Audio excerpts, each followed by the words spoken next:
Hello बच्चों, welcome back to next exam polytechnic by Akarshan academy. कैसे हैं आप लोग? अच्छे हैं।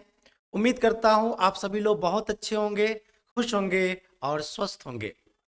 चलिए, हम लोग पढ़ रहे हैं fundamentals of electrical and electronics. ये जो सब्जेक्ट है सेकेंड सेमेस्टर वाले को पढ़ना था। इससे रिलेटेड हम कोर्स कंप्लीट कर चुके हैं। एग्जामिनेशन के पॉइंट ऑफ व्यू से मैं आपके लिए ऑब्जेक्टिव लेकर आया हूं। आज ये टेस्ट तीसरा है, टेस्ट सीरीज है ना, तीसरा टेस्ट है। इससे पहले 2 टेस्ट हुआ है और उसमें हम लोगों ने बहुत इंजॉय किया। आइए, इसमें भी हम लोग इंजॉय करते हैं। ए नंबर ऑफ क्वेश्चंस हैं। जैसा मैंने प्रोसेस पहले बताया था कि एक शीट निकाल लेंगे आप, उस पर नंबर ऑफ क्वेश्चंस लिखेंगे का एक कॉलम, एक आंसर का एक कॉलम और एक रिमार्क रिजल्ट का एक कॉलम। और साथ में मेरे साथ जैसे क्वेश्चन आएंगे ऑप्शन आएगा, ऑप्शन को सिलेक्ट करना है ना, रिप्लाई भी देना है साथ में, और अपना आंसर मार्क भी करते रहना है कि हमने ये आंसर मार्क किया, ये आंसर मार्क किया, ताकि आपको एक रिजल्ट पता चले, आपको एक परफॉर्मेंस कि आपने क्या अब तक इम्प्रूवमेंट हुआ आप में, आप खुद एनालिसिस कर सके। तो चलिए स्टार्ट करते हैं वन बाय वन। ये रहा आपके सामने पहला क्वेश्चन।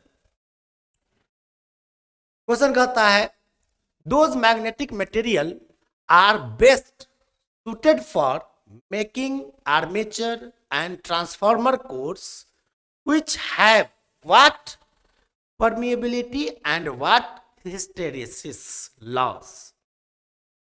आपको एक मैग्नेटिक मटेरियल अगर चुनना है क्या बनाने के लिए, एक इंस्ट्रूमेंट बनाने के लिए, क्या बनाना है, आर्मेचर एंड ट्रांसफार्मर। ट्रांसफार्मर को बनाना है, आर्मेचर बनाना है आपको, मोटर का, जनरेटर का। तो जो आप मैग्नेटिक मटेरियल चुनोगे उस मैग्नेटिक मटेरियल का परमिएबिलिटी क्या होनी चाहिए और हिस्टेरेसिस लॉस क्या होना चाहिए। मुझे रिपीट करने की यानी कि बहुत ही बुरी आदत है कि मैं आपको फिर से याद दिला दूं कि मैंने आपको ये चीज बड़े डिटेल्स में पढ़ाया है। परमिएबिलिटी आप जाकर के वो लेक्चर को देखिए, देखे हैं तो आपके पास ये आंसर आ गया होगा, है ना। क्योंकि मैं इसलिए कोट कर रहा हूं कि आप जब एग्जाम देंगे, एग्जाम के बाद आपको पता चलेगा कि आपने क्या सीखा, आपने क्या पढ़ा, है ना, इसका वैल्यू पता चलेगा आपको। सो ये रहा ऑप्शन पहला कि परमिएबिलिटी जो होगी उस मैग्नेटिक मटेरियल की हाई होगी और हिस्टेरेसिस लॉस भी हाई होना चाहिए। ए के साथ जाना चाहेंगे या बी के साथ जाना चाहेंगे? ये परमिएबिलिटी लो होगी और हिस्टेरेसिस लॉस हाई होगा। या सी के साथ परमिएबिलिटी हाई होगी, हिस्टेरेसिस लॉस लो होगा, या परमिएबिलिटी लो होगा और हिस्टेरेसिस लॉस भी। चलिए किसी एक को लॉक कीजिए, जल्दी से जवाब भेजिए, जल्दी मार्क कीजिए क्या है आंसर। ये रहा इस सवाल का जवाब। ये कौन सा?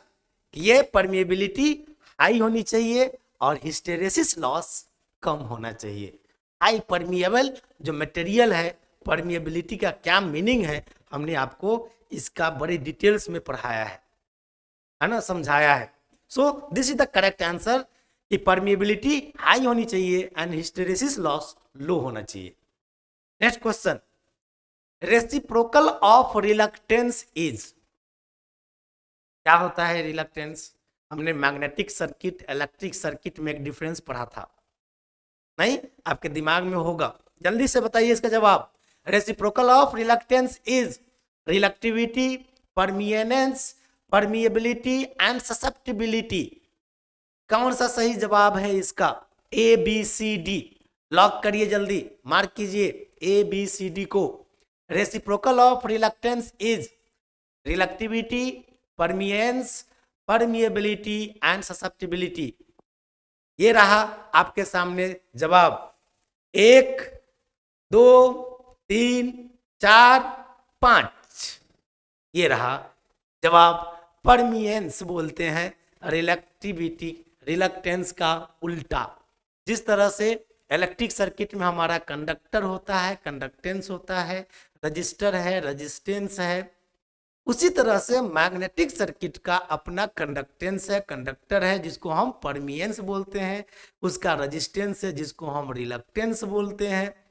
हमने एक कंपैरिजन आपको बताया था। सो ये है रिलक्टेंस, और रिलक्टेंस का बहुत इंपॉर्टेंट एक इक्वेशन हमने आपको पढ़ाया था फ्लक्स के साथ। फ्लक्स मैग्नेटिक सर्किट है, ये मैग्नेटिक सर्किट, मैग्नेटिक सर्किट में फ्लक्स जो है ये क्या होता है, एमएमएफ बटे रिलक्टेंस। जिस तरह से इलेक्ट्रिक सर्किट में इलेक्ट्रिक सर्किट में इलेक्ट्रिक सर्किट में करंट जो होता है वो क्या होता है, ईएमएफ बटे रेजिस्टेंस। तो ये मैग्नेटिक सर्किट और इलेक्ट्रिक सर्किट के बीच में ये हमने एक एनालॉजी पढ़ा था, analogy between electric circuit and magnetic circuit, और ये इलेक्ट्रिक सर्किट का उपयोग करके हमने इसको समझाया था आपको। ये रिलक्टेंस है ना, तो इसी रिलक्टेंस का उल्टा क्या होता है, परमियंस। जिस तरह से ये रेजिस्टेंस, ये आई बराबर वी बटे आर, आर क्या है, रेजिस्टेंस, रेजिस्टेंस का उल्टा क्या होता है, कंडक्टेंस। उसी तरह से रिलक्टेंस का उल्टा क्या होता है, रेसिप्रोकल परमियंस। तो reciprocal of reluctance is permeance, it is the correct answer. चलिए next question, in a magnetic material hysteresis loss takes place primarily due to, magnetic material में, मैग्नेटिक सर्किट में जो हिस्टेरेसिस लॉस होता है वो primarily मुख्य रूप से किसके कारण होता है, rapid reversal of its magnetisation, उसका जो मैग्नेटाइजेशन है वो रैपिडली चेंज होता है, रिवर्स होता है। Flux density lagging behind the magnetising force, जो फ्लक्स डेंसिटी है जिसको आप मैग्नेटिक फील्ड के नाम से भी जानते हो, वो मैग्नेटाइजिंग फोर्स के साथ लैग करता है। मॉलिक्यूलर फ्रिक्शन है या इन इट हाई रिटेंटिविटी, इसके पास हाई रिटेंटिविटी होता है। इन ए मैग्नेटिक मटेरियल के पास इसमें से कौन सी प्रॉपर्टी है जिसके कारण उसमें मैक्सिमम हिस्टेरेसिस लॉस होगा। हमने आपको हिस्टेरेसिस लूप भी पढ़ाया है, आपके दिमाग में आया होगा। जल्दी से लॉक कीजिए, विच वन इज करेक्ट आंसर, जल्दी लॉक कीजिए। काउंटडाउन शुरू है, मैं 5 तक गिनता हूं, 1 2 3 4 और ये रहा 5, ये रहा correct answer. It high retentivity, ये रिटेंटिविटी कोहेसिविटी मैंने आपको पढ़ाया था नहीं, हमने आपको पढ़ाया है। ये रहा है हिस्टेरेसिस लूप, नहीं ये रहा हमारा हिस्टेरेसिस लूप। इस फिगर को पहचानते हैं ना, ये H versus B, that is the magnetic flux.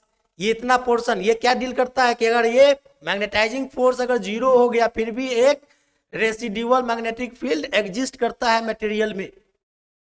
इस प्रॉपर्टी को क्या कहते हैं हम लोग, रिटेंटिविटी।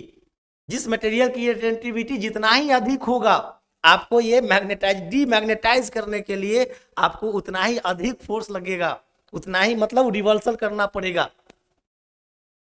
बात समझ में आया, हमने इसको पढ़ाया आपको।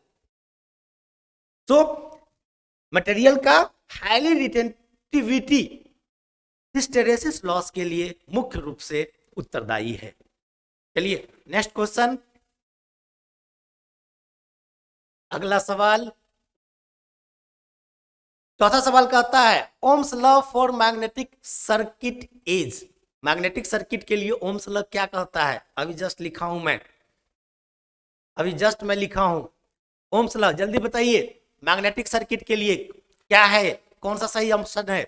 एफ बराबर एफ, जहां ये एफ क्या है, एमएमएफ है ना, एफ बराबर फ्लक्स इंटू एस क्या है, रिलक्टेंस, फ्लक्स इंटू रिलक्टेंस, ये एमएमएफ बराबर फ्लक्स बाय रिलक्टेंस, ये एमएमएफ फ्लक्स बटे रिलक्टेंस का स्क्वायर, ये एफ, एमएमएफ को हम यहाँ एफ से डिनोट किया है, इक्वल टू फ्लक्स का स्क्वायर इंटू रिलक्टेंस। कौन सा सही है, जल्दी मार्क कीजिए अपना आंसर, जल्दी बताइए, जल्दी बताइए, जल्दी जल्दी जल्दी, आपके पास 5 सेकेंड है, मैं काउंट डाउन शुरू करता हूं, 1 2 3 4 और ये रहा 5, ये है correct answer, F equal to 5 into S. ये क्या आ गया, क्यों आ गया, कैसे आया, हमने आपको पढ़ाया है कि ओम्स लॉ क्या कहता है, ओम्स लॉ इलेक्ट्रिक सर्किट में, ओम्स लॉ कि किसी भी एक कंडक्टर के क्रॉस अगर एक पोटेंशियल अप्लाई किया जाए तो जो इससे करंट पास होगा वो करंट के डायरेक्टली प्रोपोर्शनल होगा, V प्रोपोर्शनल टू I। कब, जब सारे फिजिकल कांस्टेंट हो, मतलब फिजिकल पैरामीटर कांस्टेंट हो, इस आधार पर। सो V बराबर क्या होगा, I इंटू आर। जब हम ये प्रोपोर्शनैलिटी साइन हटाते हैं तो इसके बदले हमें कांस्टेंट पुट करते हैं, तो V बराबर I इंटू आर। ये भी क्या है, EMF, ये क्या है, करेंट, आर क्या है, रेजिस्टेंस, ये इलेक्ट्रिक सर्किट में है। उसी तरह से मैग्नेटिक सर्किट में भी तो हमने पढ़ाया आपको ना, यहां पर अगर मैग्नेटिक सर्किट के साथ तुल्य करें इसको, ये कोई कोर है, यहां पर हमने कुछ अप्लाई किया, क्या चीज अप्लाई किया, एमएमएफ, तो इससे पास होता है, क्या पास होता है, फ्लक्स। तो इस मटेरियल का, so this MMF and this flux is directly proportional, ये डायरेक्टली प्रोपोर्शनल होता है, फ्लक्स ये डायरेक्टली प्रोपोर्शनल है, MMF is proportional to flux. जब प्रोपोर्शनल साइन को हटाएंगे तो यही एमएमएफ बराबर क्या लिखेंगे, फ्लक्स एक कांस्टेंट पुट करेंगे, वो कांस्टेंट एस है, जिसको हम रिलक्टेंस बोलते हैं, जिसको हम रिलक्टेंस बोलते हैं। सो यहां से F5 बराबर क्या लिख सकते हैं, फ्लक्स बराबर एमएमएफ अब बटे एस। अभी जस्ट इससे प्रीवियस जो क्वेश्चन था उसमें हमने ये अभी यही क्वेश्चन लिखे, हमने पढ़ा है, जाकर उसको चेक करें, है ना। और जिन्होंने पढ़ा है उनके तो बल्ले बल्ले है ना, बहुत बढ़िया, बहुत अच्छा, जिन्होंने पढ़ा है बहुत बढ़िया रिस्पॉन्स, बहुत बढ़िया, very good, well and good. तो ये रहा आपके पास flux, Ohm's law for the magnetic circuit. मैं समझ सकता हूं जिन्होंने नहीं पढ़ा है उनके साथ क्या परेशानी है, मैं बहुत अच्छे तरीके से समझ सकता हूं, है ना, उनके साथ खेला ना, खेला होवे, है ना, खेला हो रहा है। तो बस अब तो बस आप जादू मंत्र देखिए, कोई जादू मंत्र ही होगा, जो जिन्होंने नहीं पढ़ा है उनकी कहानी कर रहा हूं, उनके लिए कोई ऐसा मिरेकल ही होगा जो उनको पूरा एकदम टिक लगाया तो सही हो गया, है ना। आई होप मेरा ये आशीर्वाद है, जिन्होंने नहीं पढ़ा है उनके साथ ऐसा हो भी, है ना, ताकि वो पास हो, अगले सेमेस्टर में आए। चलिए, ये रहा ओम्स लॉ का in the magnetic circuit. Next question, the property of material which opposes the creation of magnetic flux in it is known as, in it है, in it is known as, क्या बोलते हैं उसको,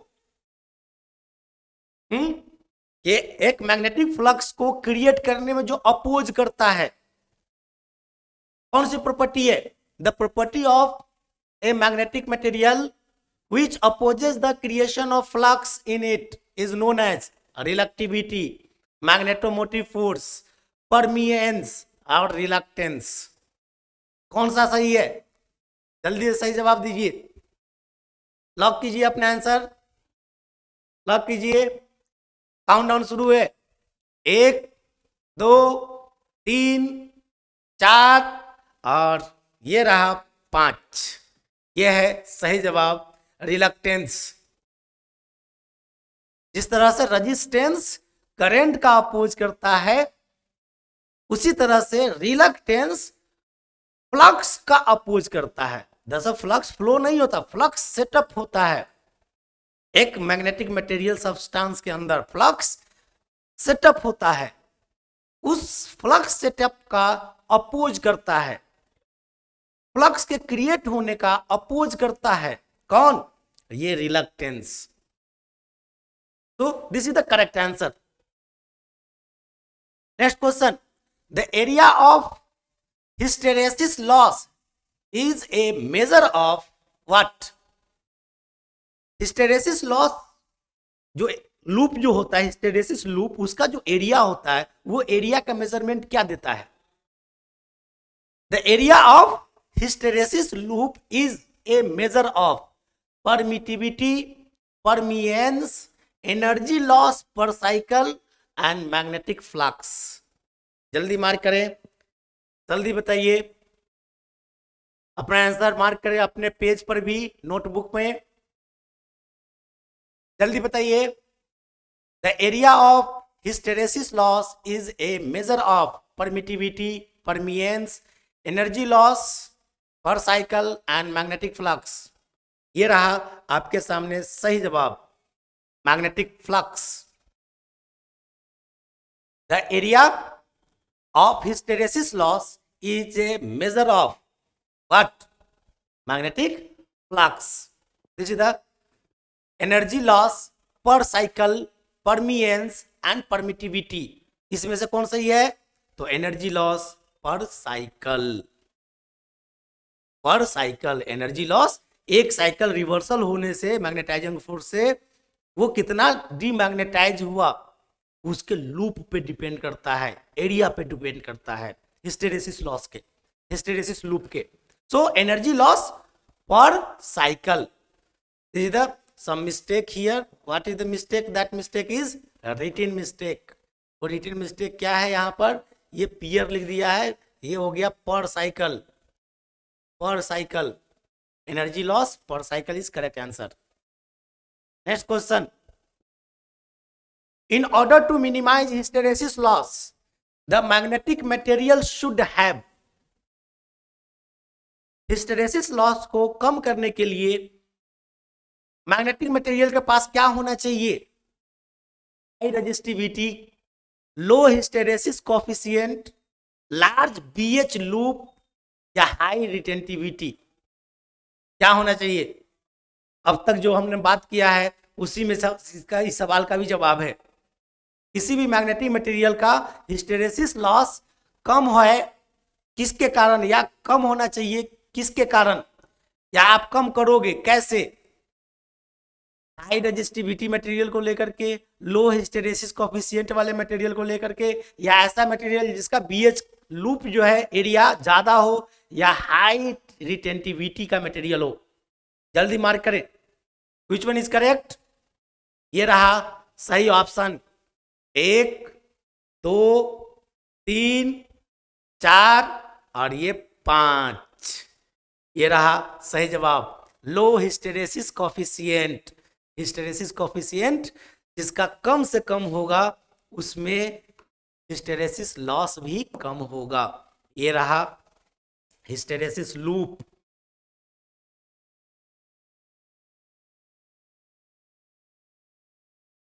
है ना? हम इसी को ऐसे भी बना सकते हैं, ऐसा भी मटेरियल है जिसका हिस्टेरेसिस लूप ऐसा हो सकता है, पतला, और किसी का मोटा, जिसका ये लूप जितना ही अधिक होगा ये उस मैग्नेटिक फ्लक्स को इंडिकेट करता है, ठीक, और उसमें लॉस भी उतना ही अधिक होगा, हिस्टेरेसिस लॉस भी उतना ही अधिक होगा, ज्यादा से ज्यादा होगा, मतलब ये ज्यादा रिटेंटिविटी इसकी अधिक होगी।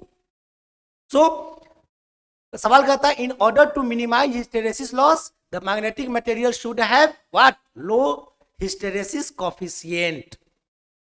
बात समझ में आया? Next question, the unit of magnetic flux is. Magnetic flux का यूनिट क्या होता है? जल्दी मार्क कीजिए अपने आंसर को, जल्दी मार्क कीजिए। 1 लाइन का क्वेश्चन, जवान पे होना चाहिए। किस तरह से? मीटर, किलो, डिस्टेंस का यूनिट क्या है, सबको पता है, मीटर। समय का यूनिट क्या है, सेकेंड। नहीं, उसी तरीके से इसका भी यूनिट आपको पता होना चाहिए। इसके साथ आपको जीना पड़ेगा, तभी इसका जो भी इलेक्ट्रिकल और मैग्नेटिक सब्सटेंस हैं उनसे रिलेटेड जो पैरामीटर्स हैं उनका जो यूनिट है ये सब आपके दिमाग में रहेंगे। अगर इसके साथ ना जिएगा, फेसबुक और वो व्हाट्सअप खेलिएगा, तो फिर ये इलेक्ट्रिकल इलेक्ट्रॉनिक्स का खेल ना होबे, गड़बड़ होबे, ना समझ में आवे, सबके दिक्कत होता है, बहुत परेशानी में फंस जाओगे। So unit of magnetic flux जल्दी बताइए क्या है, henry, weber, ampere turn weber या ampere metre. Which one correct answer, 1 2 3 4 5, ये रहा सही आंसर, वेबर। वेबर एक फ्लक्स का यूनिट होता है। नेक्स्ट क्वेश्चन, अगली सवाल,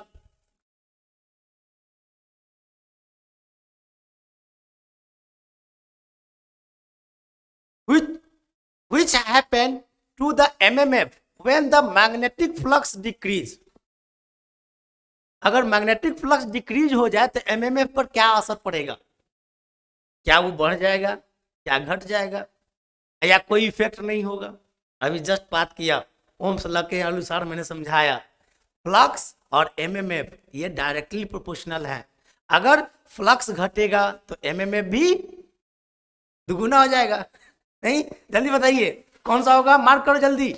इतना हिंट्स दे दिया कि प्रोपोर्शनल होता है। प्रोपोर्शनल होता है मतलब क्या होगा, अगर वो घट रहा है फ्लक्स तो एमएमएफ भी घटेगा, डिक्रीज होगा। This is the correct answer, क्योंकि वो डायरेक्टली प्रोपोर्शनल होता है। चलिए next question, calculate the MMF when the magnetic flux is 5 weber and the reluctance is 3 ampere per weber.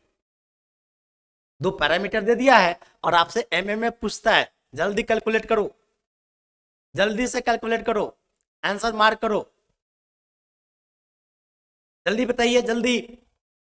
Calculate the MMF when the magnetic flux is 5 weber and the reluctance is 3 ampere per weber।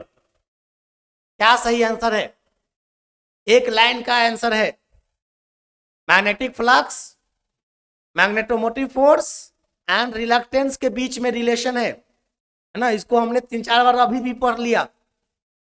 ये रहा इसका सही जवाब, क्या चीज, 15 ampere turn. 80 मतलब ampere turn, 15 ampere turn. कैसे, that's very simple. हाँ ठीक है, आपने बना लिया, बहुत अच्छा, बहुत बढ़िया। क्या चीज है भाई, ये रहा आपका रिलक्टेंस, एस दे दिया कितना, 3 एम्पियर पर वेबर। ये 5 वेबर, ये रहा आपका फ्लक्स, ये कितना दे दिया, 5 वेबर। आपसे क्या पूछता है, एमएमएफ, मैग्नेटोमोटिव फोर्स क्या होगा ये बताओ बेटा। So this MMF is equal to what, flux into reluctance. Value put कर देना है, दोनों को गुणा कर देना, सीधा 5 3 15। नहीं, एम्पियर टर्न कैसे हो गया, ये इससे वेबर वेबर कैंसिल हो जाएगा, बचेगा क्या, एम्पियर। तो एम्पियर ही, टर्न कहां से आ गया, है ना। टर्न हमेशा एमएफ जो हम लोग यूज करते हैं, एमएमएफ, ये जो कॉइल है, ये कॉइल के number of turns, this is the number of turns N. इससे जो करंट पास होता है आई। सो जो एमएमएफ हम एक्चुअल में कैलकुलेट करते हैं क्या है, एन इंटू आई है। पर यूनिट लेंथ बताएंगे तो एन इंटू आई बटे एल, यही तो होता है एच। नहीं, मैग्नेटाइजिंग फोर्स जिसको बोलते हो, एमएमएफ पर यूनिट लेंथ को ही हम लोग क्या बोलते हैं, H, that is the magnetising force. So this is the MMF, flux into reluctance. तो ये नंबर ऑफ टर्न एमएमएफ का इक्वेशन एमएमएफ है, ठीक है। इसका अगर यूनिट लिखोगे तो क्या लिखिएगा आप, अगर हम यूनिट लिखें तो क्या लिखेंगे, एन इंटू आई, आई का यूनिट क्या, एम्पियर, एन का यूनिट क्या, number of turns, turns T, so ampere turn, है ना, ampere turn, this is the unit. कभी पूछ देगा what is the unit of MMF, ampere turn. Next question, can we apply Kirchhoff's law to magnetic circuit, है ना, writing mistake है, Kirchhoff's law को क्या हम can we apply Kirchhoff's law to magnetic circuit, क्या हम किरचॉफ्स लॉ मैग्नेटिक सर्किट पे apply कर सकते हैं?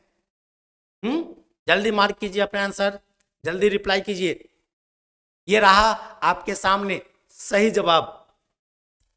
कर सकते हैं एस, नहीं कर सकते हैं no, depends on the circuit parameters and insufficient information provided, है ना, कि सवाल में इनसफिशिएंट इंफॉर्मेशन है, सही सही इंफॉर्मेशन नहीं दिया गया है, कैसे बताएं, है ना, कोई लड़का डी मार रहेगा, वाह गुड, है ना, इस सवाल में कुछ छुपा मतलब दिया नहीं है, प्रॉपर खोल के नहीं बताया है, जल्दी बताइए, है ना, सही आंसर इज एस, कि हम लोग यूज कर सकते हैं किरचॉफ्स लॉ को, जो भी इलेक्ट्रिक सर्किट में हम लोगों ने पढ़ा है उस सब चीज को यहां पर यूज कर सकते हैं हम लोग। Yes, we can apply Kirchhoff's law to magnetic circuit, yes. Next question, the equivalent of the current I in magnetics Ohm's law is, electric circuit में जो करंट है आई, वो मैग्नेटिक सर्किट में वो किसके इक्विवेलेंट होता है? एनालॉजी में पढ़े हैं, अभी भी बताया हूं मैं, जल्दी बताइए, मार्क कीजिए आंसर को। फ्लक्स के इक्विवेलेंट है, रिलक्टेंस के इक्विवेलेंट है, एमएमएफ के इक्विवेलेंट है, या रेजिस्टेंस के इक्विवेलेंट है? The equivalent of the current I in magnetic circuit ohms law is, किसके इक्विवेलेंट है? करंट किसके इक्विवेलेंट है? ये रहा सही जवाब, फ्लक्स के इक्विवेलेंट है। नहीं, इलेक्ट्रिक सर्किट का करंट, मैग्नेटिक सर्किट का फ्लक्स, इलेक्ट्रिक सर्किट का ईएमएफ, मैग्नेटिक सर्किट का एमएमएफ, इलेक्ट्रिक सर्किट का रेजिस्टेंस, मैग्नेटिक सर्किट का रिलक्टेंस, इलेक्ट्रिक सर्किट का कंडक्टेंस, मैग्नेटिक सर्किट का परमियंस। ये एनालॉजी है, हमने पढ़ा है आपको, नहीं, हम लोगों ने पढ़ा है ना इस चीज को, so this is the correct answer. Next, the iron in a transformer is use to, iron material है और उसको ट्रांसफार्मर कंस्ट्रक्शन में ज्यादातर यूज करते हैं आयरन मटेरियल को, क्यों? ये रहा आपके पास option, increase the weight, transformer के वेट को बढ़ाने के लिए, provide tight magnetic coupling, magnetic coupling अच्छा हो, बहुत टाइट हो, है ना, क्योंकि वो ट्रांसफार्मर म्यूचुअल इंडक्शन पे काम करता है, उसका प्राइमरी और सेकेंडरी वो कैसे कनेक्टेड है, कैसे वोल्टेज या करंट ट्रांसफॉर्म होता है, म्यूचुअल इंडक्टेंस के कारण, म्यूचुअल इंडक्शन फिनोमेना के कारण, हम लोगों ने पढ़ा है इस चीज को। सो आयरन का प्रयोग किस लिए करते हैं? To provide the tight magnetic coupling और रिड्यूस द आयरन लॉस, और नन ऑफ द दिस। कौन सा सही है? जल्दी मार्क करें, मैं हिंट्स भी दे दिया, कौन सही होगा? Provide tight magnetic coupling, magnetic coupling करने के लिए हम लोग आयरन का प्रयोग करते हैं, इसमें ट्रांसफार्मर में। Next question, why transformer stamping are annealed before being used for the core building, transformer का कोर बनाने से पहले उसके ट्रांसफार्मर का जो स्टैंपिंग है उसको एनिलिल्ड क्यों करते हैं? What is the reason? To reduce ED current loss due to burning of edge. To reduce hysteresis loss due to burning of edge. To give mechanical strength to the core. To increase core permeability. जल्दी mark करें, क्या सही जवाब है इसका? जल्दी mark कीजिए सभी। ए बी सी डी, ये चार ऑप्शन, कौन किसके साथ जा रहा है? ए के साथ, चलिए सी के साथ, नहीं सर डी, ओके डी, चलिए कौन? बी के साथ, चलिए हम जाएंगे किसके साथ? ये रहा ए के साथ, to reduce ED current loss due to burning of AIDS. This is the correct answer. चलिए next question. The path of the magnetic flux in a transformer should have. जो मैग्नेटिक फ्लक्स का पाथ होता है transformer में वो क्या होना चाहिए? लो रिलक्टेंस का होना चाहिए, लो रेजिस्टेंस का होना चाहिए, हाई रिलक्टेंस का होना चाहिए, या हाई रेजिस्टेंस का होना चाहिए? क्या होना चाहिए? रेजिस्टेंस का एनालॉजी है कौन? रिलक्टेंस. रेजिस्टेंस क्या करेगा यहां, रिलक्टेंस क्या करेगा? बस कंपेयर कर लीजिए, आंसर मार्क कीजिए जल्दी. The path of the magnetic flux in a transformer should have low reluctance, low resistance, high reluctance, high resistance. Which one is correct? ये रहा सही जवाब आपके सामने, लो रिलक्टेंस. लो रेजिस्टेंस पाथ में ना करंट का फ्लो होता है, हाई रेजिस्टेंस हाई से हाई रेजिस्टेंस प्रोवाइड कर करंट को ब्लॉक कर देगा. तो फ्लक्स का क्रिएशन कहां होगा? लो रिलक्टेंस पाथ में. तो this is the correct answer, low reluctance. Next, the unit of capacitive impedance is. सोच समझ के आंसर दीजिएगा, सोच समझ के मार्क करना है इसको. The unit of capacitive impedance is farad, ohm, henry, coulomb. Coulomb जल्दी बताइए. कल एक लड़का मार्क कर रहा है ना, कि सर आप गलत हो, है ना. मैं कोई जवाब नहीं दिया, है ना. क्या गलत है क्या सही है? इलेक्ट्रोमैग्नेटिक, इलेक्ट्रिक फील्ड और मैग्नेटिक फील्ड और इलेक्ट्रोमैग्नेटिक फील्ड. पहले तीन फील्ड को समझिए, और उसमें जो हम डिवाइस यूज करते हैं उस डिवाइस के एप्लीकेशन को बात करेंगे, है ना. So electric field, magnetic field और इलेक्ट्रोमैग्नेटिक फील्ड. सवाल ये था कि इलेक्ट्रोमैग्नेटिक फील्ड में कौन सा एलिमेंट एनर्जी को स्टोर करता है. चलिए यहां सवाल है कि कैपेसिटिव इंपीडेंस का यूनिट क्या है ना. Farad, ohm, henry, coulomb. जल्दी बताइए, जल्दी बताइए. फैराड है, ओम है, हेनरी है, कुलम्ब है? फैराड है. कैपेसिटर है, एकदम फैराड ही है, बिल्कुल सही जवाब. लेकिन थोड़ा संभल के, ये है ओम. कैपेसिटर लिखा हुआ है तो कैपेसिटर ही कैपेसिटिव इंपीडेंस कहता है. इंपीडेंस का मतलब आप समझे, इंपीडेंस का यूनिट हमेशा ओम होता है. मतलब ये इंपीडेंस कहीं ना कहीं रेजिस्टेंस को ही शो करता है. और मैंने आपको एसी एनालिसिस जब पढ़ाया था, एसी सर्किट, जिसमें कैपेसिटर, रजिस्टर, इंडक्टर, इस सबको इंडिविजुअल भी और कंबाइन करके भी, वहां पर इस शब्द का प्रयोग किए हैं, इंपीडेंस. मींस ऐसा रेजिस्टेंस जो फ्रीक्वेंसी पर डिपेंड करता हो. जो रियल में रेजिस्टेंस है वो रेजिस्टेंस हमारा फ्रीक्वेंसी पर डिपेंड नहीं करता है. ये रेजिस्टेंस जो जनरली हम यूज करते हैं, ये रेजिस्टेंस, ये आर यूनिट क्या होगा? जैसे 10 ओम, ओम ये रेजिस्टेंस जो कि एक कंडक्टर ऑफर करता है. एक एलिमेंट ये है. दूसरा एलिमेंट है हमारे पास ये कैपेसिटर सी.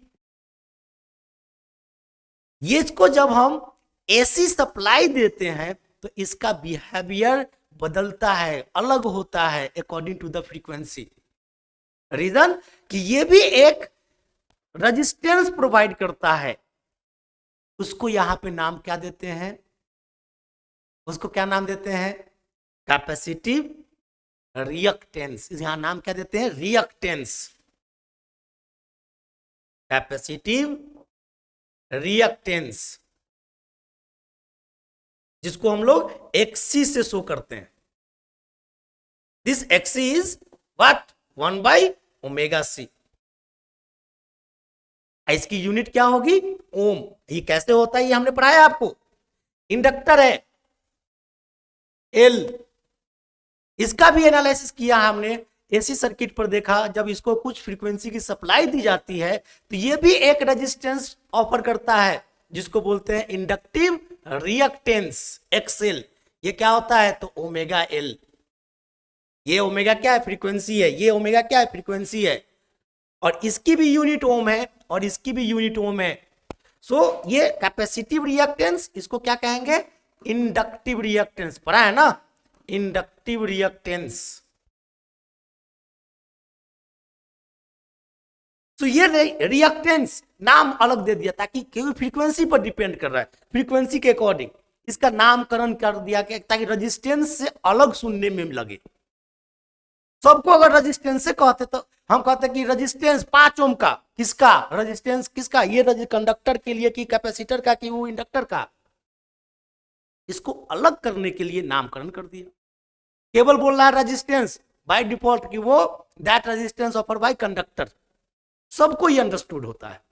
अगर बात किया जाए क्या चीज, इंडक्टिव रिएक्टेंस, बोल दिया रिएक्टेंस है, तो रिएक्टेंस है तो कैपेसिटर है या इंडक्टर होगा, उसके द्वारा ऑफर किया गया रेजिस्टेंस है अकॉर्डिंग टू ए फ्रीक्वेंसी। सो ये रिएक्टेंस।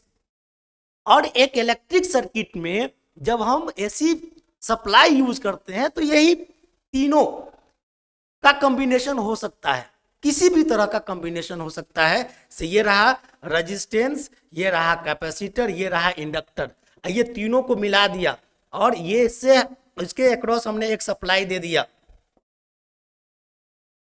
है ना, 50 हर्ट्ज की सप्लाई है, ये 220 वोल्ट ये सप्लाई दे दिया। तो इससे जो करंट पास होगा, वोल्टेज करंट का रिलेशन हम कैसे निकालेंगे? करंट बराबर वोल्टेज बराबर क्या होता है? आई इंटू आर। V बराबर क्या होता है? आई इंटू आर। कहीं नहीं लिखा हुआ है V बराबर आई इंटू एल, या ये V बराबर आई इंटू सी, नहीं लिखा हुआ है। हमको पढ़ाया जाता है V बराबर आई इंटू आर।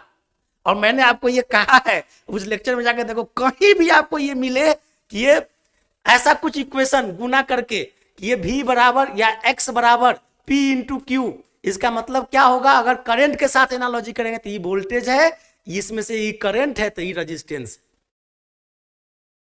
रेजिस्टेंस ही बोलते हैं। सो वोल्टेज अगर अप्लाई किए हैं तो इसका तो कुछ रेजिस्टेंस होगा।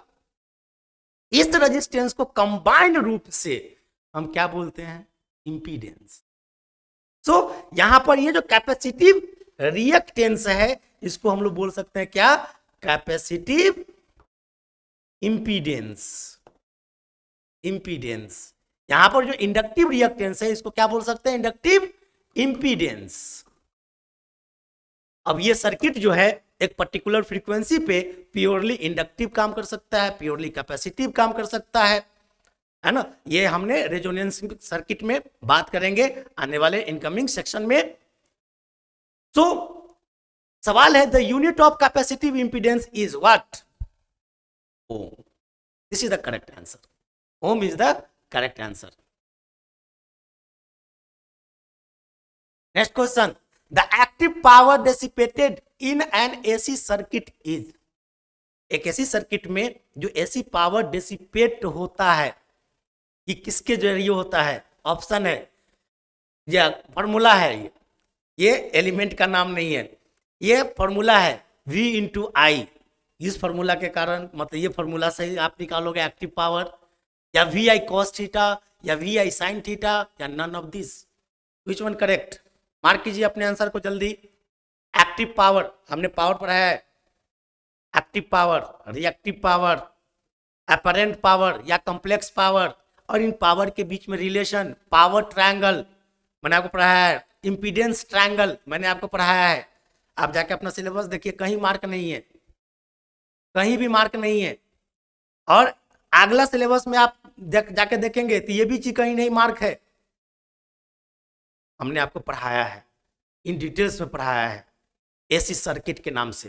तो क्या हो गया ये? The active power dissipated in an AC circuit is, क्या होगा सही जवाब? मार्क हो गया होगा, ए बी सी डी, ये रहा सही जवाब।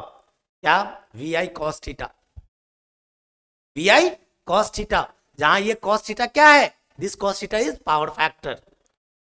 Next question, the form factor is the ratio of. सारे फैक्टर्स को मैंने डील किया था, form factor, crest factor, power factor, जितने तरह के फैक्टर्स हैं सब फैक्टर्स को हमने डील किया है। सो फॉर्म फैक्टर सिनुसॉइडल के लिए, क्या होगा, क्रेस्ट फैक्टर क्या होगा, ये सब कुछ बात किया हमने।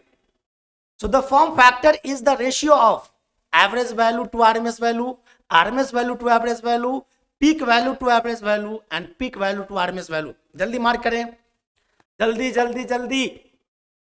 ये रहा आपके सामने काउंटडाउन, 1 2 3 4 और 5। RMS value to average value को हम लोग क्या बोलते हैं, फॉर्म फैक्टर। आरएमएस वैल्यू बटे एवरेज वैल्यू, आरएमएस बटे एवरेज को हम लोग क्या बोलते हैं, that is the form factor.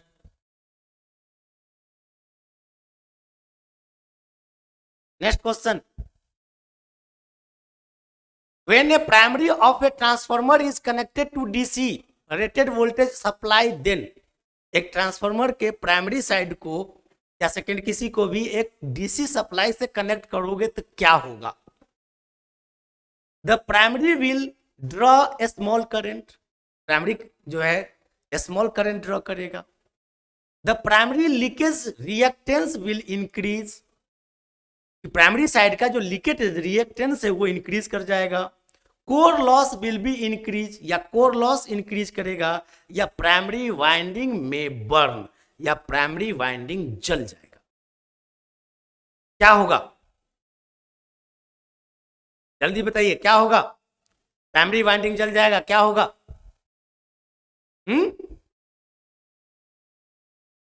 जल्दी जल्दी आइए, एक्सप्लेनेशन बाद में करेंगे, जल्दी मार्क करें।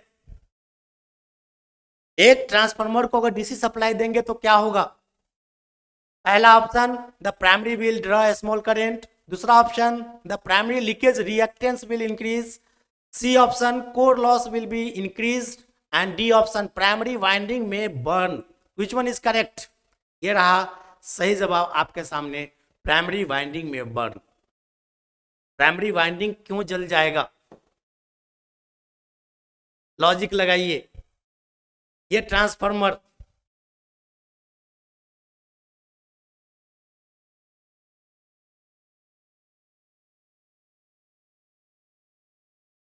ये ट्रांसफार्मर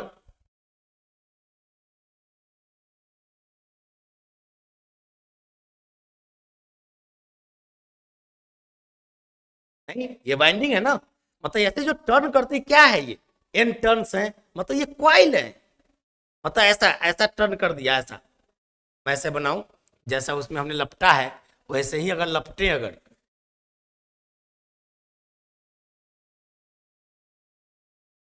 ये क्या है, ये टर्न है, ये क्या है, कॉइल है, मतलब टर्निंग करते यही टर्न करते कॉइल है, मतलब ऐसा टर्निंग। यही सिंबल कहाँ यूज किए हो आप?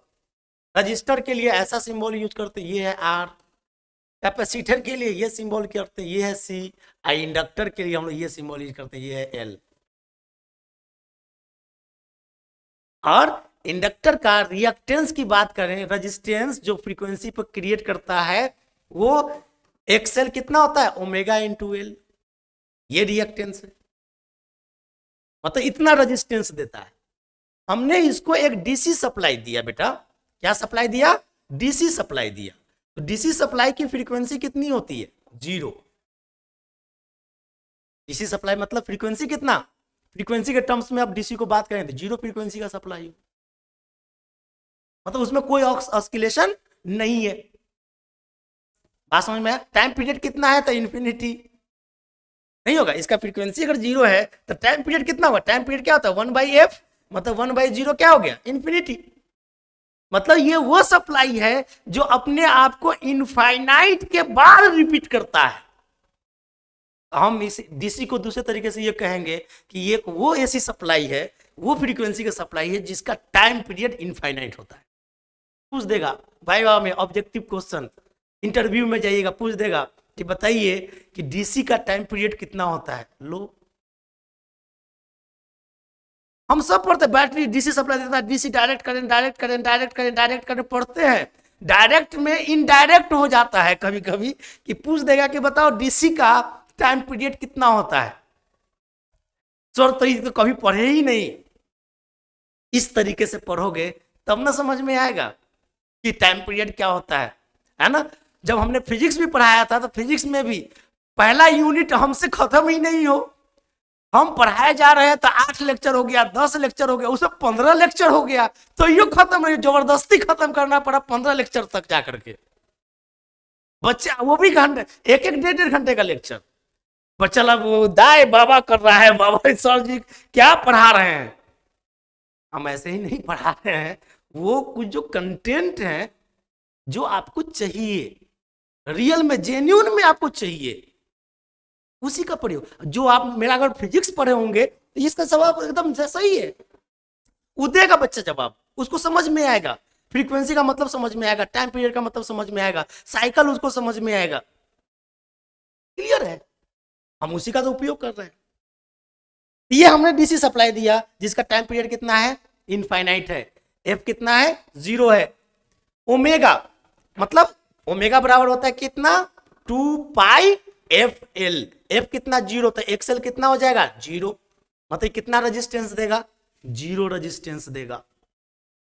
0 रेजिस्टेंस का मतलब क्या हो गया, तो वोल्टेज और करंट में बात कर लेते हैं कि V और I, ये V बराबर क्या होता है, I इंटू R,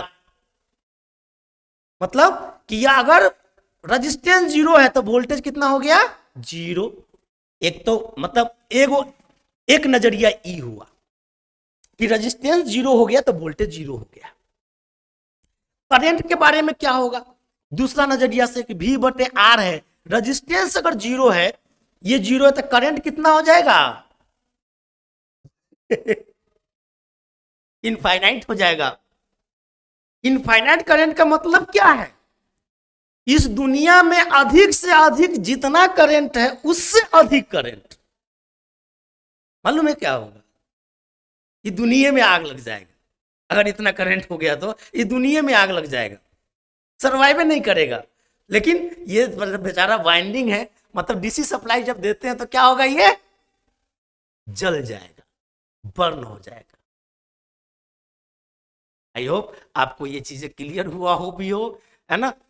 करेंगे, बात करेंगे through out the semester, maximum portion हम लोग बात करेंगे, मैक्सिमम पेपर जो भी आपका मेन कोर पार्ट है, लगभग आपको उसका इंटरेक्शन कहीं ना कहीं पर हम जरूर मिलेंगे आपसे, कंट्रोल सिस्टम में, नेटवर्क में, आपके एनालॉग इलेक्ट्रॉनिक्स में, डिजिटल इलेक्ट्रॉनिक्स में, कम्युनिकेशन में, सिग्नल एंड सिस्टम में, इलेक्ट्रोमैग्नेट में, है ना। ये जो भी आपका कोर पेपर है ना, वो कोर पेपर जिसको कोर कहते हैं ना, कोर, ड्यूअल कोर, है ना, कौन कौन कोर का कंप्यूटर है, वो कोर एकदम अंदर का जो चीज है, रीढ़ की जो हड्डी है, वो रीढ़ की हड्डी वो हम बनाएंगे आपका, चिंता ना करें।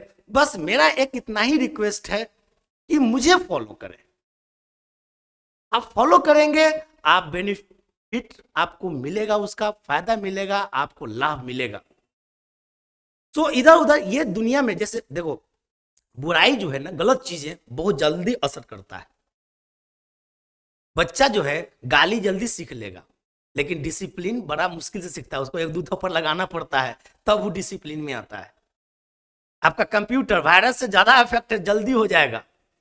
तो बुराई हमारे आसपास मतलब बहुत अनवांटेड चीज है जो आपके आसपास है, बहुत ही देखने में आकर्षक लगेगा, लेकिन वो आपको बहुत ही नुकसान पहुंचाएगा, चाहे वो आपके कैरियर में हो, चाहे वो आपका कोई भी हो, कहीं किसी भी लाइफ में किसी भी पाथ पर हो।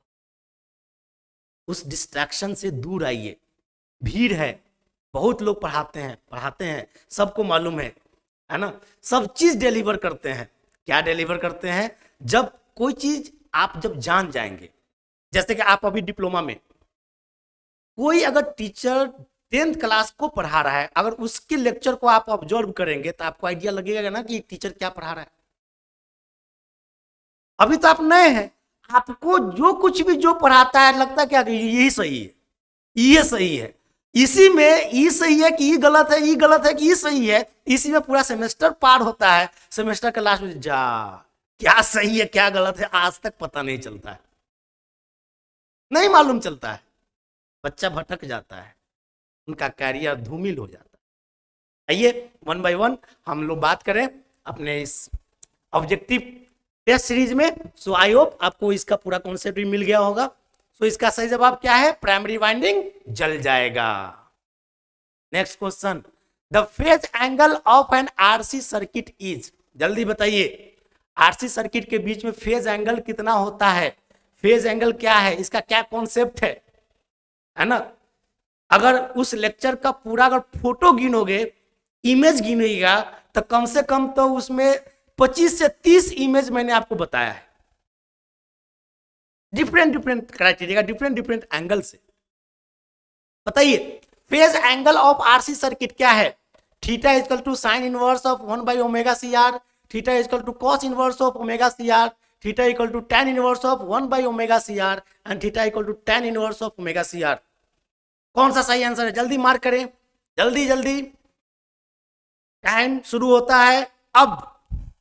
1 2 3 4 और 5, ये रहा सही जवाब, tan inverse of 1 by omega C R. This is the correct answer, this is the correct answer, omega C R, 1 by omega C R. चलिए next question, the apparent power is expressed in, तीन तरह का power, active power, reactive power, apparent power जिसको हम complex power भी कहते हैं। ये रिएक्टिव पावर और एक्टिव पावर दोनों कंबाइन होकर के कौन बनाता है? कॉम्प्लेक्स पावर बनता है। So what is the apparent power, what is the ये complex power? The apparent power is expressed in, किस में एक्सप्रेस करते हैं? Volt, reactive, volt ampere, volt ampere. 2 बार रिपीट हो गया कि option, none of the above. बताइए कौन सा सही है? जल्दी मार्क करें, जल्दी मार्क करें। The apparent power is expressed in, ये रहा सही जवाब, volt ampere, V I. Power triangle, हमने पढ़ा ना पावर ट्रायंगल, ये रहा power triangle. This is the real power, real power, ये P. This is the reactive power, reactive power, this is the Q, this is apparent power, this is apparent power, this is represented by S, या इसी को बोलते हैं हम लोग complex power, complex power नहीं, this is the real power, what is I square R, this is the reactive power, what is I square XL या XC, मतलब I square X। This is the apparent power, ये दोनों को combine करते हैं, ये angle 90 degree, this angle is theta, this is the phase angle, यही है फेज एंगल। इससे पहले वाले सवाल में यही था फेज एंगल। तो यहां से ये अगर इसका यूनिट लिखेंगे, इसका यूनिट हमको यूनिट पूछता है, इसका यूनिट है वाट, इसका यूनिट है वार, क्या बोलते हैं? वोल्ट एम्पियर रिएक्टिव, इसको क्या बोलते हैं? Volt ampere reactive, volt ampere reactive. VAR, इसका यूनिट क्या बोलते हैं? इसका यूनिट क्या बोलते हैं? इसको बोलते हैं volt ampere, V I, V I. यही वी आई कॉस थीटा से हमारा क्या मिलता है?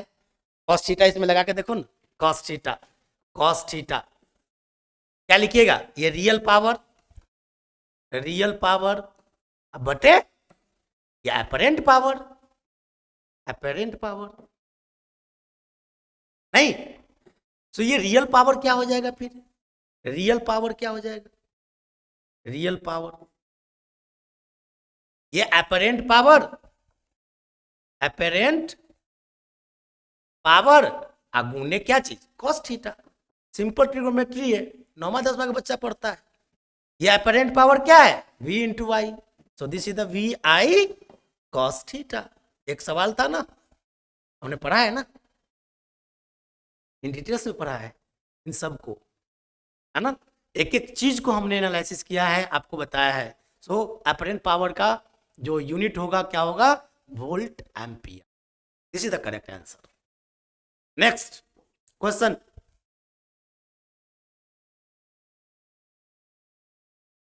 Next question, a pure capacitance is connected across N AC source, the current through it is out of phase by.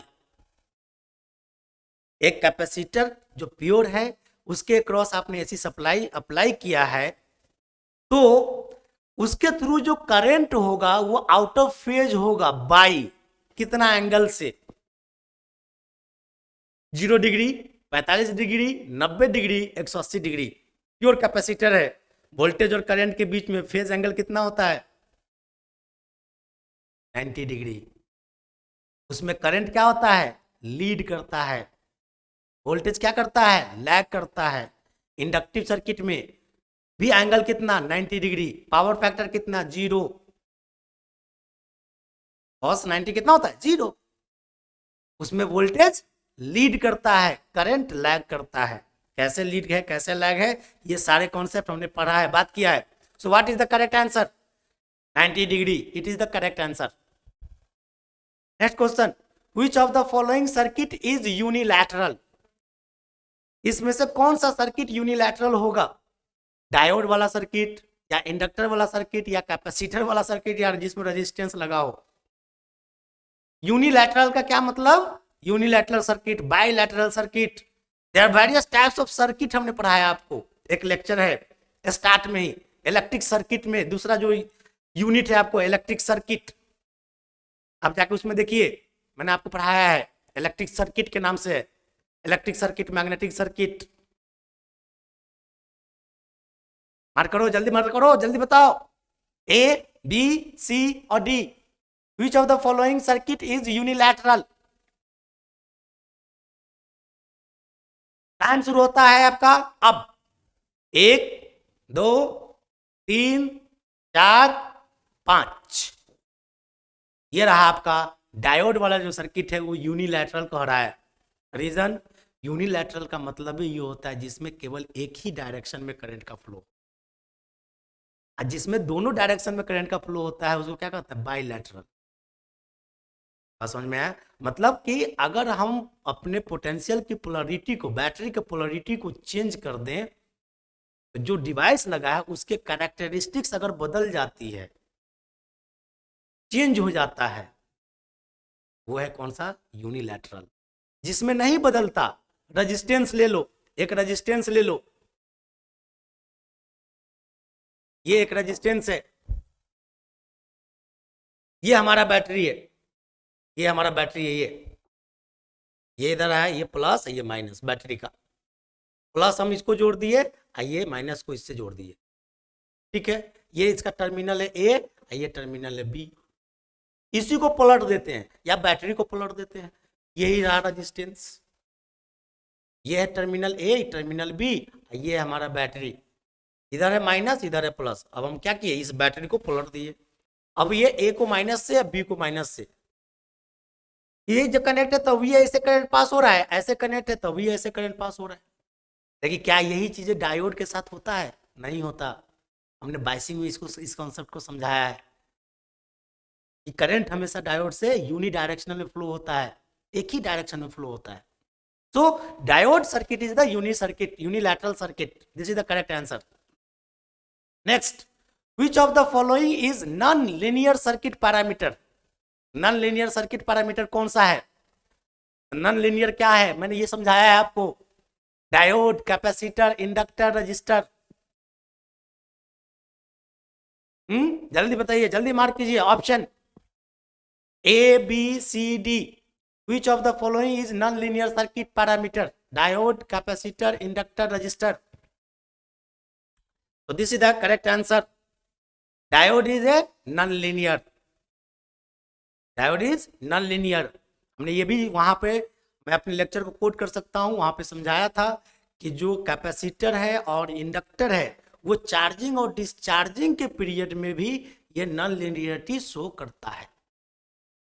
तो इन जनरल डायोड जो semiconductor devices है वो नॉन लिनियरिटी को शो करता है, लेकिन जो हमारा पैसिव है, रजिस्टर, कैपेसिटर, ये इंडक्टर, वो लिनियरिटी को शो करता है। लेकिन इसमें एक एक्सेप्शनल केस है कि डायोड हमारा पैसिव है, फिर भी ये नॉन लिनियरिटी को show. Remember this point. Next question, the power factor of circuit is given by, power factor किससे देते हैं? What is the correct answer? Mark करें जल्दी। This is the correct answer, cos theta. cos theta is the power factor, cosine angle of phase angle. The circuit of zero lagging power factor behaves as, एक circuit है जिसके पास zero lagging power factor है, lagging power factor है, वो कैसा काम करेगा? एक इंडक्टिव सर्किट की तरह, एक कैपेसिटिव सर्किट की तरह, या एक रजिस्टिव सर्किट की तरह, या कैसा क्या है? ये ऑप्शन है, N inductive circuit, a capacitive circuit, A RL circuit, A RLC circuit. इसमें से कौन सा सही है? जल्दी मार्क कीजिए। लैगिंग पावर फैक्टर है, a circuit of zero lagging power factor है, कैसा काम करेगा? ये रहा आपके सामने सही जवाब, an inductive circuit. Inductive circuit में ही वोल्टेज और करंट के बीच में जो करंट होता है वो लैग करता है किससे? वोल्टेज से।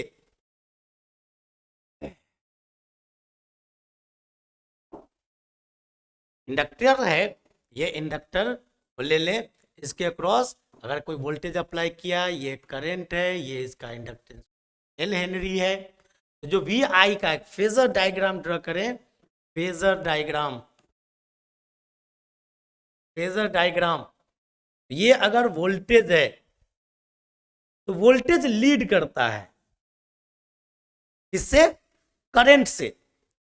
वोल्टेज लीड करता है किससे? करंट से। ये रहा करंट, ये ऐसे मूव कर रहा है, तो voltage is always lead behind the current, या ये कहिए current is always lags behind the voltage.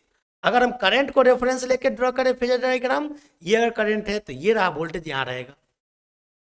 वो कहेगा कि हमेशा हम तुमसे आगे, एंगल कितना? 90 डिग्री। तो पावर फैक्टर कितना हो जाएगा? पावर फैक्टर cos 90 डिग्री, मतलब जीरो लैगिंग बोलते हैं इसी को, जीरो लैगिंग। जब भी जीरो लैगिंग पावर फैक्टर मतलब inductive circuit, zero leading power factor मतलब कैपेसिटिव सर्किट, और यूनिटी पावर फैक्टर मतलब रजिस्टिव सर्किट। बात किया हमने, समझाया है। चलिए, ये रहा सही जवाब इस सवाल का, an inductive circuit, a circuit of zero lagging power factor behaves as inductive circuit. Next question, power factor is defined as the ratio between, ये पावर फैक्टर के दो तीन डिफिनीशन मैंने आपको समझाए थे, एक पावर ट्रायंगल के टर्म्स में, एक इंपीडेंस ट्रायंगल के टर्म्स में भी बताया था, इंपीडेंस के टर्म्स में नहीं, तो उसमें से कौन सा सही है? The power factor is defined as the ratio between true power and apparent power, a capacitive circuit, an apparent power and true power, none of these, इसमें से कोई भी नहीं। जल्दी बताइए, जल्दी मार्क करें।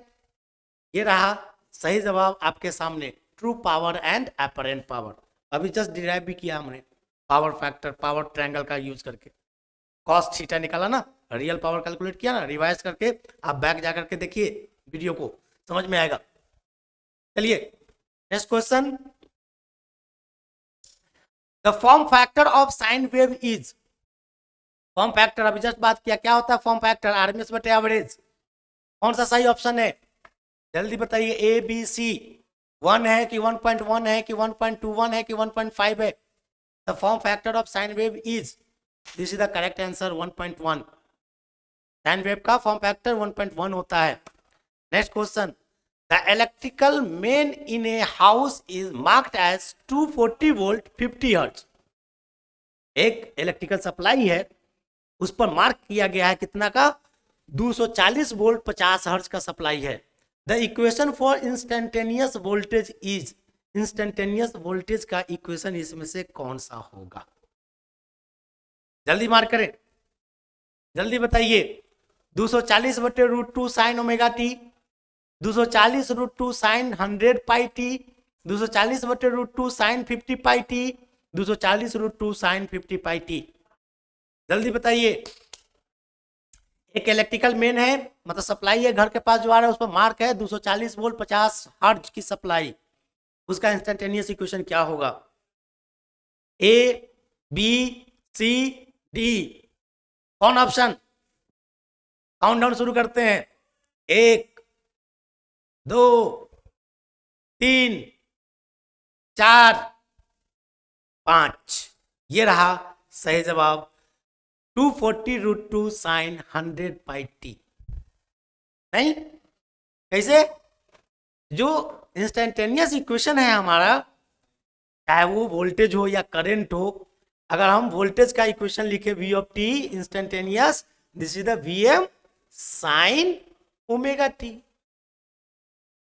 ना लिखते हैं vm साइन ओमेगा टी, या इसी को ऐसा लिखते हैं, ये vm साइन ओमेगा की जगह रख दीजिए 2πf इंटू टी। ये इंस्टेंटेनियस इक्वेशन है वोल्टेज का। अब ये वोल्टेज कौन सी? ये मैक्सिमम वोल्टेज, ये मैक्सिमम वोल्टेज है। हमने आपको पढ़ा है एक RMS value. So V RMS क्या होता है? V RMS V maximum by √2। इसी को कहते हैं हम इफेक्टिव वैल्यू भी। कितना आ रहा है, आप कितना पढ़ रहे हो, इससे कोई मतलब थोड़ी है। कितना इफेक्टिव है आपका पढ़ाई, कितना इफेक्टिव है, वो बहुत मायने रखता है। तो कोई भी चीज का आउटकम क्या है, कितना वो इफिशियंट है, कितना वो इफेक्टिव है, दैट इज द इंपॉर्टेंट। जो भी ऐसी सप्लाई हमारे पास आता है, इसमें से कितना पार्ट, कितना परसेंट हमारे लिए यूजेबल है, हम कितना यूज करते हैं, that is the effective value. Root mean square value, RMS value, this is the RMS value Vm by √2। तो अगर Vm को लिखे, Vm क्या हो जाएगा? V RMS into √2। बात समझ में है? ये रहा 240 गुने √2। यहां पर क्या वैल्यू आएगा Vm की जगह? ये वैल्यू, ये जो वी आरएमएस से कितना दिया है 240 है, वो that is the RMS value. Always remember, जब भी इस तरह का सवाल हो, ये है आरएमएस दिया हुआ। अगर ना लिखता हो कि ये मैक्सिमम है कि आरएमएस है, कुछ भी मीन है कि एवरेज है, आप बाय डिफॉल्ट हम कंसीडर करेंगे कि वो आरएमएस वैल्यू दिया हुआ है, ये इफेक्टिव वैल्यू है। जब आरएमएस दे दिया, हमको चाहिए मैक्सिमम, तो मैक्सिमम के लिए आरएमएस √2। ये रहा साइन, ये रहा साइन 2πft। पाई एफ, एफ कितना दिया? 50 हर्ज। तो 50 में 2 से गुना करेंगे तो 100 नहीं हो जाएगा, 100 पाई टी बचेगा। This is the correct answer. बात समझ में आया? बात समझ में आया? बिल्कुल आया सर जी। 240√2 साइन 2 गुने 50 100 pi into T, this is the correct answer.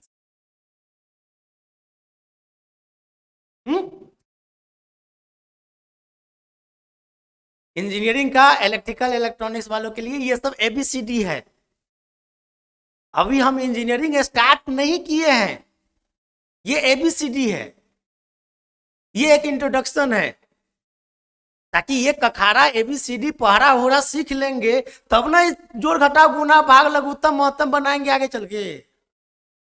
यही एबीसीडी 1 2 3 4 नहीं मालूम रहेगा तो आगे लघुत्तम महत्तम में तो दिक्कत होगा ना, बहुत परेशानी होगा। लघुत्तम महत्तम में गुना भी करना पड़ता है, भाग भी देना पड़ता है। बात समझ में आया? सो ये जानना बहुत आवश्यक है। This is the very basic. Next question, a circuit having unity power factor behaves as. जल्दी बताइए, इसकी चर्चा हम पहले अभी जस्ट कर भी दिए हैं। जल्दी मार्क करो जल्दी से। एक सर्किट है जिसका पावर फैक्टर यूनिटी है, कैसा होगा? A resistive circuit, an inductive circuit, a capacitive circuit, none of this. Which one correct answer? ये रहा आपके सामने कि वो एक रेजिस्टिव सर्किट होगा। रेजिस्टिव सर्किट के लिए ही पावर फैक्टर यूनिटी होता है। अदर जो रिएक्टिव सर्किट है उसमें या तो इंडक्टिव होगा तो वो लैगिंग सर्किट कहलाएगा, अगर कैपेसिटिव होगा तो वो लीडिंग होगा, क्योंकि करंट के आधार पर। ठीक है, नेक्स्ट क्वेश्चन,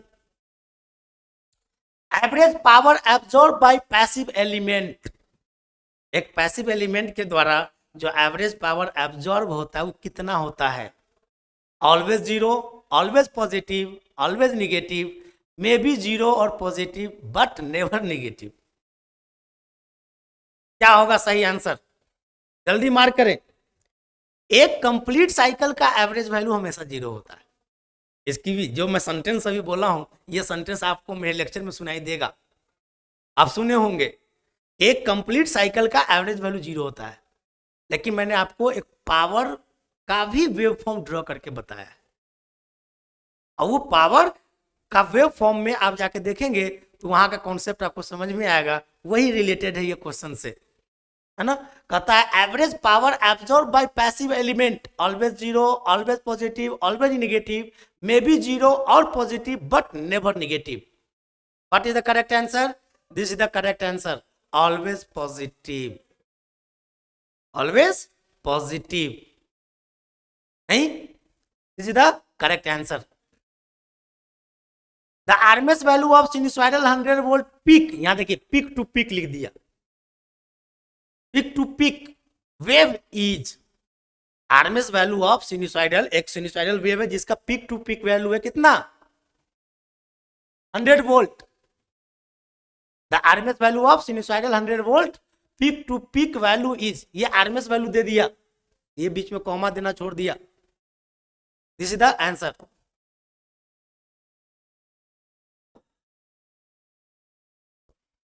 ये the RMS value of sinusoidal is 100 volt, मतलब ये आरएमएस वैल्यू दिया है, आपसे पूछ रहा है peak to peak value is, peak से पीक वैल्यू क्या होगा, मतलब मैक्सिमम वैल्यू क्या होगा, वही वी आरएमएस वीएम बाई √2 होता है। तो वी एम क्या है? यही है पीक टू पीक वैल्यू ना, मतलब √2 इंटू वी आरएमएस। समझ में आया? वी आरएमएस कितना दिया है? 100 volt, 100 volt into √2, this is the correct answer. Next question, a pure resistance and a pure inductance are connected in series across AC source.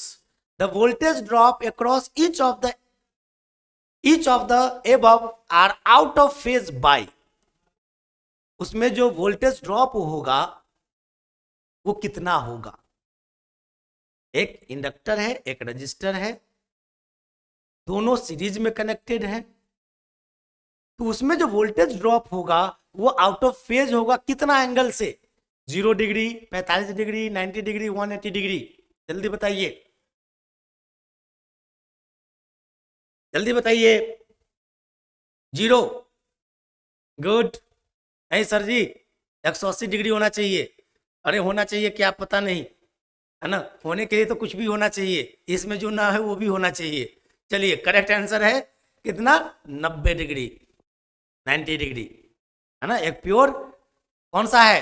Resistance है, तो उसमें तो 0 डिग्री होगा, है ना। वोल्टेज और करंट इन फेज होता है, लेकिन जो इंडक्टर है उसमें वोल्टेज और करंट के बीच में कितना एंगल होता है? 90 डिग्री, जिसमें करंट लैग करता है, इसीलिए लैगिंग पावर फैक्टर मिलता है। ये रहा आपके सामने क्वेश्चन के सही जवाब 90 डिग्री। तो ये आज हमने तीसरा टेस्ट सीरीज डील किया, fundamentals of electrical and electronic subject से related, examination point of view से। और इसी के साथ मिलते हैं हम अगले लेक्चर में। हमारे तरफ से, हमारी पूरी टीम के तरफ से, इस संस्थान के तरफ से, नेक्स्ट एग्जाम पॉलिटेक्निक बाय आकर्षक एकेडमी के तरफ से आप सभी स्टूडेंट्स को बहुत बहुत शुभकामनाएं, बहुत बहुत आशीर्वाद। आप लोग अच्छा परफॉर्म करें, आगे जाएं। मिलते हैं बहुत जल्दी, तब तक हमें दे इजाज़त, है ना, अगले सब्जेक्ट को लेकर के, अगले कंटेंट को लेकर के, नए एनर्जी के साथ, नए कॉन्सेप्ट के साथ। तब तक thank you, thanks a lot.